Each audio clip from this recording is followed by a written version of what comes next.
तो ये दुखद खबर करनाल से देख पा रहे हैं। जम्मू कश्मीर के पहलगांव में हुई आतंकी हमले में करनाल के लेफ्टिनेंट विनय नरवाल की वहां पर मौत हो जाती है और परिवार के बीच में पहुंचे हैं असम से विधायक योगेंद्र राणा। परिवार को सांत्वना देने के लिए पहुंचे हैं। परिवार पर दुखों का पहाड़ टूट पड़ता है। लाइव तस्वीरें विनय नरवाल के घर से आप देख पा रहे हैं। पूरे परिवार में देखिए मातम का माहौल है और ये देखिए रोता बिलखता परिवार आपको नजर जरूर आ रहा होगा।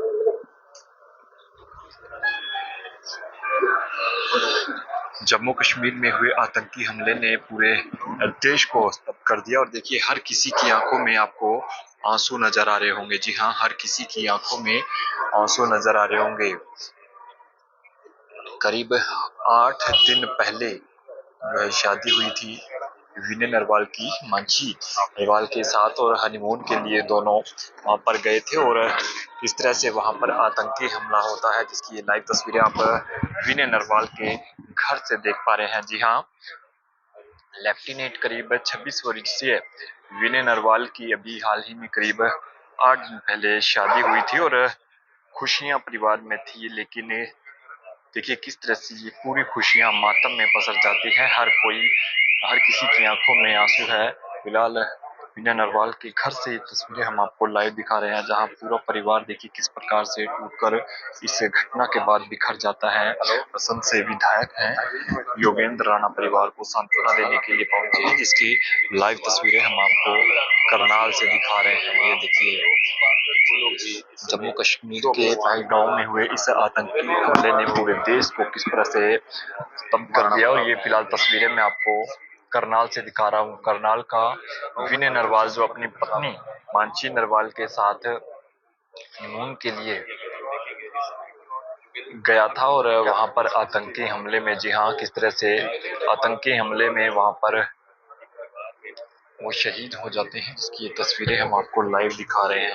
योगेंद्र राणा है परिवार के बीच में पहुंचे हैं सांत्वना देने के लिए, जिसकी लाइव तस्वीरें हम आपको दिखा रहे हैं। आप सभी से अपील की वीडियो को ज्यादा से ज्यादा शेयर करें। परिवार के तमाम लोग हैं, आप देख सकते हैं हर कोई परेशान है। ये देखिए और बातचीत भी करने का प्रयास परिवार के लोगों से जरूर करेंगे। फिलहाल ये तस्वीरें हम आपको दिखा रहे हैं। देखिए विधायक हैं परिवार के बीच में पहुंचे हैं सांत्वना देने के लिए, परिवार के लोगों से बातचीत करते नजर आ रहे हैं, जिसकी लाइव तस्वीरें हम आपको दिखा रहे हैं करनाल के सेक्टर 7 से। जी हाँ, करनाल के सेक्टर 7 में जहाँ लेफ्टिनेंट विनय नरवाल का ये परिवार है, देख सकते हैं हर कोई इस प्रकार से आपको यहाँ हर किसी की आंखों में आंसू नजर आ रहे होंगे। हर किसी की आंखें नम है, क्योंकि ये एक दुखद घटना है। आतंकी हमले में शहीद हुए विनय नरवाल, यहाँ लेफ्टिनेंट विनय नरवाल, और आज उनका जो शरीर है वो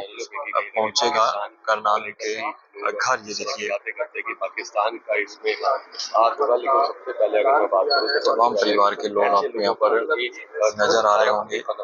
विधायक हैं, उसके ऊपर कार्रवाई होनी चाहिए। परिवार के बीच में पहुंचे हैं, जिसकी तस्वीरें हम आपको लाइव दिखा रहे हैं।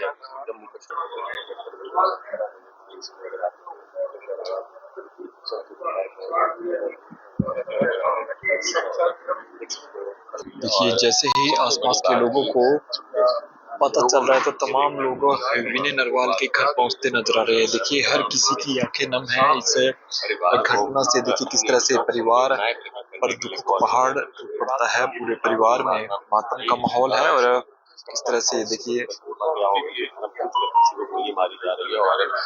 विधायक हैं परिवार के बीच में पहुंचे हैं।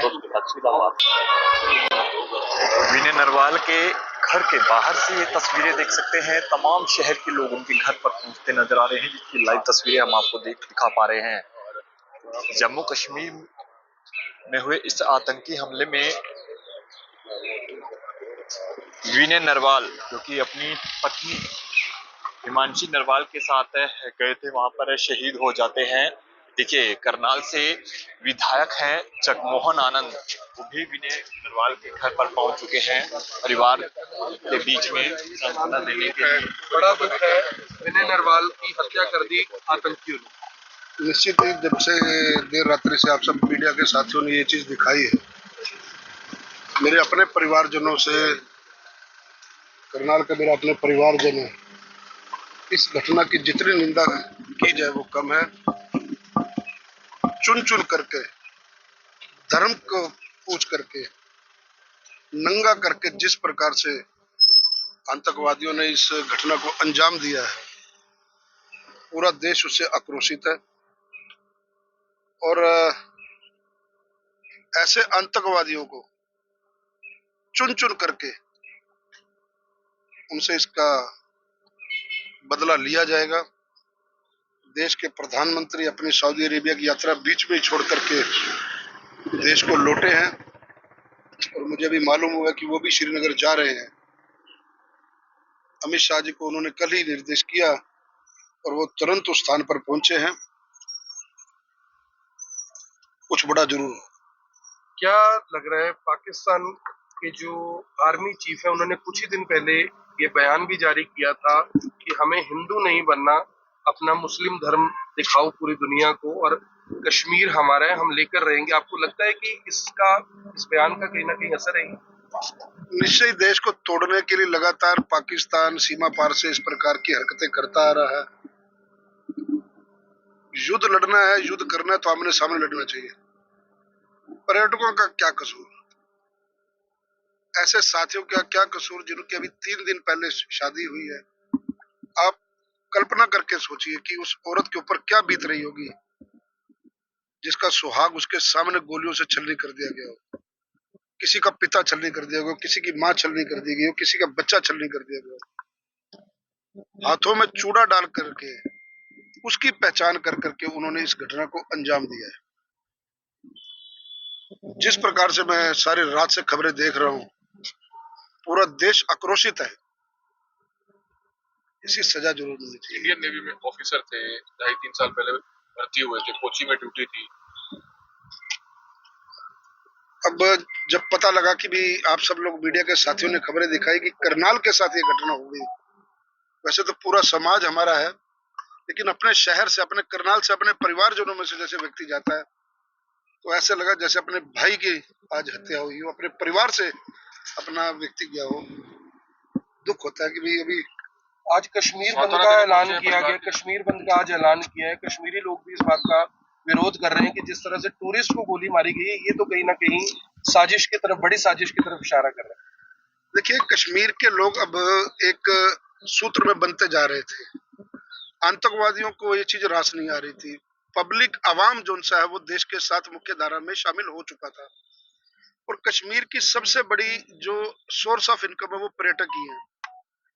और जहां तक पहलगाम की बात है, पहलगाम में आज तक भी कभी आतंकवादियों ने इस प्रकार की घटना को इस पिछले 15 साल में मैंने तो नहीं देखा, कभी मैंने सुना नहीं कि इस प्रकार का इंजाम दिया हो। वो शांति प्रिय इलाके को भी अब गरीब टैक्सी चलाने वाला, घोड़े के ऊपर पर्यटकों को लेके जाने वाला, चाहे होम स्टे चलाने वाले लोग, पहले ही कश्मीर ने बहुत कुछ खोया है। उस मुख्य धारा में जब वो शामिल हुए, वो लोग अपनी टांगों पे खड़े हुए हैं। ये लोग कश्मीरियों के भी खिलाफ है। अब इस घटना से कहीं ना कहीं पूरी दहशत से पर्यटक को एक जाने के लिए दिक्कत होती है। वो सोचेगा होटलों की बुकिंग कैंसिल होंगी। आर्थिक रूप से उनको ये नहीं पता कि उन्होंने कश्मीर को कहां धकेला है। लोग अब एक बार जाने से जब डरेंगे, जिसके परिवार से गया होता है, उनके रिश्तेदारों से, उनके समाज से पूछ के देखो कौन जाएगा, तो वो लोग भूखे जब मरेंगे। आतंकवादियों को वो चीज नहीं दिखती किस प्रकार का उन्होंने घटना को अंजाम दिया है। जब सोर्स ऑफ इनकम पर्यटक है, टूरिज्म है, उस चीज को उन्होंने तोड़ने का प्रयास किया है, तो वो कश्मीरियों के भी खिलाफ है। इसके लिए मैं लगातार देख रहा हूँ कश्मीरी के लोग भी रात से ही एजिटेशन पे उतर गए हैं और उनको उतरना भी चाहिए। पूरे कश्मीर को एकजुट होना पड़ेगा इस समय, पूरे देश को एकजुट होना पड़ेगा। कश्मीर बंद का भी ऐलान किया, पूरे देश को एकजुट होना पड़ेगा। और जब तक हम पीओके को अपने अपने हिस्से में शामिल नहीं कर लेते, अब मैं एज ए जनप्रतिनिधि आपको कहूं कि मैं पूरे अधिकार के साथ ये बात कहता हूं कि पीओके के ऊपर अब कोई ना कोई हमारी सरकार को अवश्य निर्णय लेना चाहिए। आतंकवादियों को मुंह तोड़ जवाब देना चाहिए, जिसके लिए देश के यशस्वी प्रधानमंत्री जाने जाते हैं। जब तक ऐसा काम नहीं होगा, पाकिस्तान सीधा होने वाला नहीं है।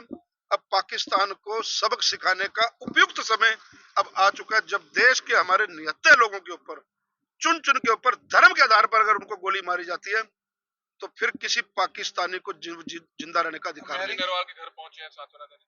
मेरा अपना परिवारजन है, मुझे तो जब पता लगा बहुत शौक लगा कि भाई अपने करनाल के एक साथी के साथ ऐसी घटना हो जाए। पता नहीं उनके माँ बाप के सामने हम किस प्रकार से आप लोगों ने कवर किया है उस परिवार, मैंने कहा उस बीवी के ऊपर कल्पना करके सोचिए, उसकी माँ के ऊपर कल्पना करके सोचिए, उनके इन लॉज के ऊपर कल्पना करके सोचिए, जिन्होंने 3 दिन तक लगातार, अभी शादी ब्याह के अभी 1 हफ्ता नहीं हुआ और ऐसा सुहाग उजड़ जाए और आंखों के सामने निर्मम हत्या कर दी जाए। मैं नहीं समझता कि इससे बड़ा कोई दुख होगा।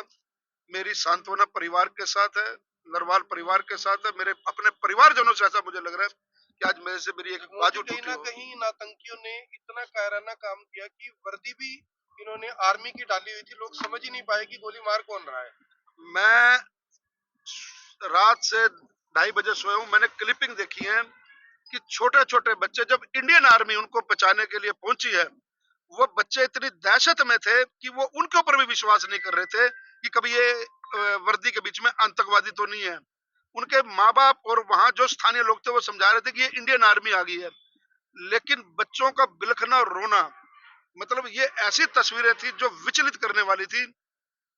बहुत बड़ा ये जुल्म हुआ है हमारे निहत्थे साथियों के साथ। इसकी जितनी निंदा की जाए कम है और इसका बदला अवश्य लिया जाएगा।